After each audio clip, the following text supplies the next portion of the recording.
అందరికీ నమస్కారం. ఓం శ్రీ మాత్రే నమః. దేశవ్యాప్తంగా డిసెంబర్ 16 నుంచి జనవరి 14వ తేదీ వరకు ధనుర్మాస తిరుప్పావై ప్రవచనాలు. డిసెంబర్ 16 నుంచి జనవరి 14వ తేదీ వరకు ధనుర్మాస తిరుప్పావై ప్రవచనాలు నిర్వహించింది టీటీడీ.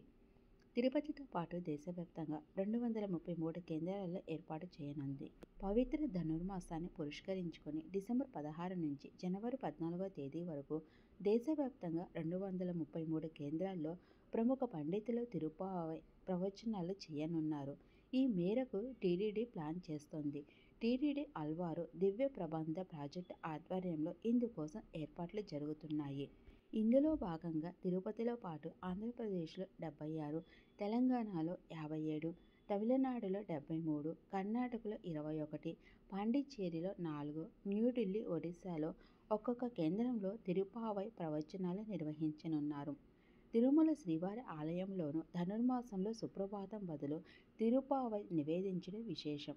తిరుపతిలోని అన్నమాచార్య కళామందిరం, కేటీ రోడ్డులోని శ్రీ వరదరాజస్వామి వారి ఆలయంలో తిరుప్పావై ప్రవచనాలు పారాయణం చేస్తారు.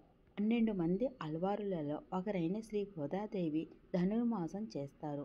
ఈ వ్రతం చేయడం వల్ల దేశం సమృద్ధిగా, సుభిక్షంగా ఉంటుందని నమ్మకం. ద్వాపర యుగంలో గోపికలు ఈ వ్రతాన్ని ఆచరించి శ్రీకృష్ణుడి కృపకు పాత్రులయ్యారని భాగవతం దశమ స్కందంలో పేర్కొనబడిందని టీటీడీ ప్రకటనలో తెలిపింది. ఈ వ్రతము ఎలా పాటించాలనే విషయాన్ని శ్రీ గోదాదేవి 30 పాశురాలతో కూడిన తిరుప్పావై దివ్య ప్రబంధాన్ని లోకానికి అందించారని టీటీడీ వెల్లడించింది. ఈ తిరుప్పావై సారాంశం భగవంతునికి కంకణం చేయడమే. ఈ వ్రతం ఒకరు చేయడం కాకుండా అందరినీ కలుపుకొని చేస్తే గొప్ప ఫలితం ఉంటుందని పండితులు చెబుతున్నారు.